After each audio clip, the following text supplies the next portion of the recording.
Bonjour et bienvenue sur la chaîne Feel the Game pour une nouvelle vidéo consacrée encore à Star Wars Rebellion, mais cette fois-ci à son extension, l'avènement de l'Empire. Donc j'avais fait une vidéo précédemment sur Star Wars Rebellion, le jeu de base, une grosse boîte, donc voilà, il y a une extension qui existe, et comme souvent chez les jeux FFG, et je voulais vous proposer un peu de vous présenter ce que cette extension change et fait évoluer dans le jeu.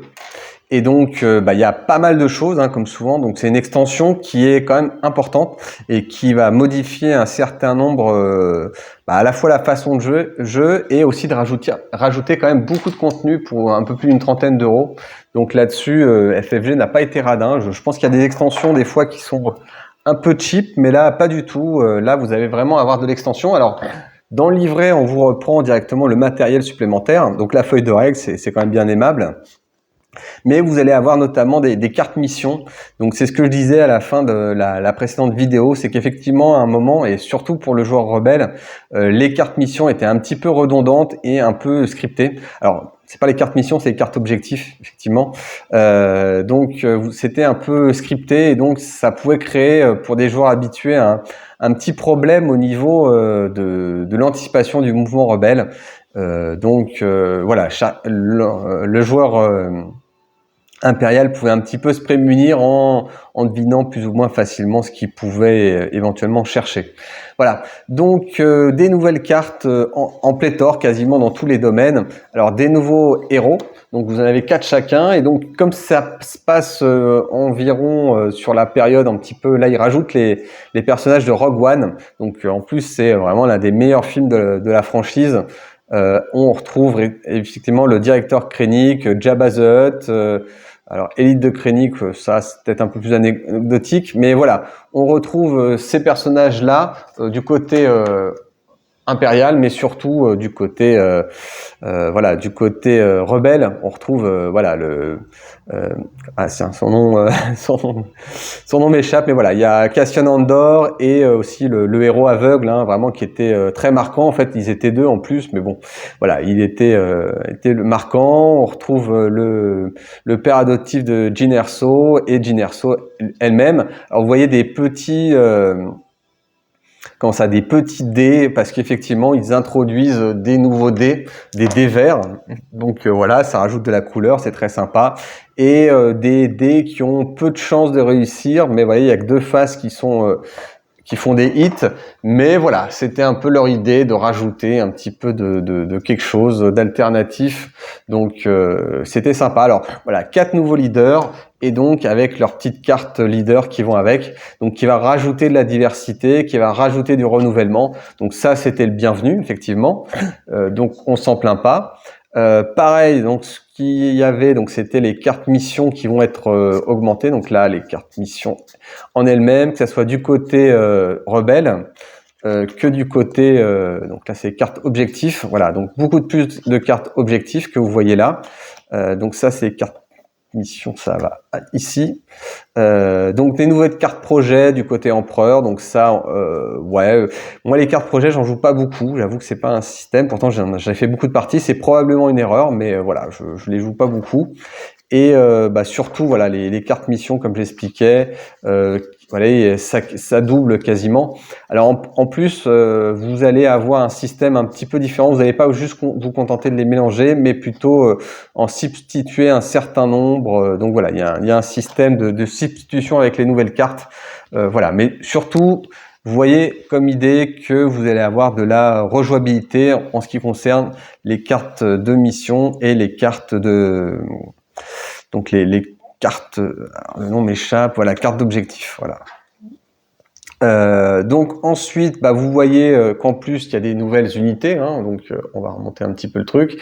Donc des nouvelles unités avec des nouvelles fiches, donc des U-Wing, des frégates, c'est un peu plus des avant-gardes rebelles, donc plus d'unités, tank d'assaut, TIE Striker, interdictor, donc avec des nouvelles capacités, des dévers supplémentaires, des points de vie, donc voilà, c'est vraiment chouette d'avoir des nouvelles figurines. Alors déjà en plus on n'en manquait pas, mais en voilà plus.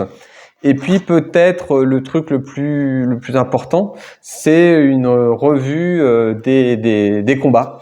Voilà, on n'est plus sur des cartes tactiques, mais on est sur un jeu, je dirais qu'un peu plus à la, bah ouais, un peu à la, c'est comment ça, pas FFG, mais à la Command plutôt, où vous avez en fait un paquet de cartes et vous allez choisir pendant le jeu quelle carte vous allez jouer et quel effet vous allez utiliser en fonction de si vous avez une carte, une unité qui est représentative. Vous voyez, si vous avez alors je vais prendre le truc le plus simple. Voilà, si vous avez un X-Wing, eh bien vous allez infliger 2 dégâts noirs. Et si vous ne l'avez pas, vous pouvez jouer la carte, mais ça fera qu'un dégât noir. Donc un système de combat qui est revu avec le bonus du leader qui est donc différent, puisque c'est plus maintenant d'avoir des cartes supplémentaires, mais plutôt de relancer des dés. Donc c'est à la fois en plus très puissant. Donc des relances de dés et voilà, là pour un Y-Wing, là vous pouvez faire des dégâts rouges 1 ou 2, et en sachant que là où ça reprend un certain nombre de mécanismes d'autres jeux, bah, quand vous jouez la carte, bah, elle va dans votre défausse et ça réduit votre champ des possibles. Et votre adversaire va pouvoir savoir quelle carte vous avez en main et quelle carte probablement vous allez jouer.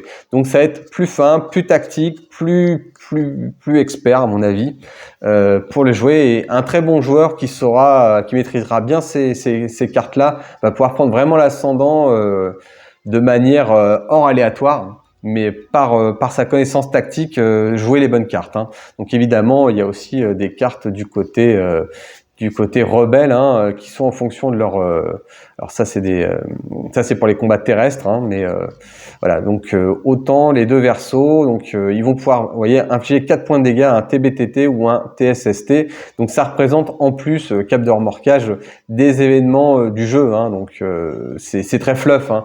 Le côté fluff toujours et encore dans le jeu reste. Donc voilà, une extension pour la faire relativement courte. Qui révolutionne les combats, qui rajoute énormément je trouve, de matériel. Alors, de matériel de figurines. Les figurines sont un peu plus anecdotiques, mais ça fait quand même plaisir d'avoir plus de choix, même si vous n'allez pas forcément privilégier, mais ça va vous donner peut-être un peu plus de souplesse tactique, vous allez voir. Des nouvelles cartes missions qui vont rajouter de la diversité et aussi des cartes objectifs, comme j'ai insisté beaucoup, qui vont vous permettre de varier. Alors des leaders en plus des leaders très sympas, hein, du côté rebelle, hein, notamment, donc qui vont vraiment rajouter du contenu. Donc vraiment une extension qui se destine à ceux qui ont adoré le jeu, qui y jouent régulièrement, qui arrivent un petit peu au bout de certaines mécaniques et qui ont envie d'élargir un petit peu le champ des possibles du jeu avec du renouvellement, et vous allez le retrouver. Et là, une fois que vous avez vraiment l'extension, vous avez le jeu complet, hein, parce que de toute façon, il n'y a pas eu de deuxième extension, et vous arrivez sur un jeu qui va vraiment être global, qui va garder en plus toutes ses qualités, c'est-à-dire du jeu avec tension, mais avec en plus de richesse, plus de possibilités, plus d'incertitudes et plus de personnages. Donc vraiment une extension pour ceux qui sont amoureux du jeu de base, qui est à terme indispensable si vous comptez y jouer régulièrement, souvent, y compris avec le même partenaire, donc pour lequel il y aurait le souci de connaissance de cartes. Et là, vous allez vraiment vous faire plaisir si vous avez l'habitude de jouer à deux avec la même personne, parce que vous allez vraiment vous donner de la rejouabilité et le pari est réussi. Donc une extension que je recommande fortement pour tous les amoureux du jeu, Star Wars Rebellion. Voilà, c'est tout. Je vous dis à bientôt pour une prochaine vidéo. N'hésitez pas à mettre un petit pouce vers le haut, c'est bon pour l'algorithme. N'hésitez pas non plus à vous abonner si ce n'est pas déjà fait. Et enfin, n'hésitez pas à utiliser les liens pour acheter des jeux, et ça donnera la petite piécette qui va bien à la chaîne. Vous êtes quelques-uns quand même à l'utiliser et je vous en remercie à chaque fois. Merci bien, au revoir.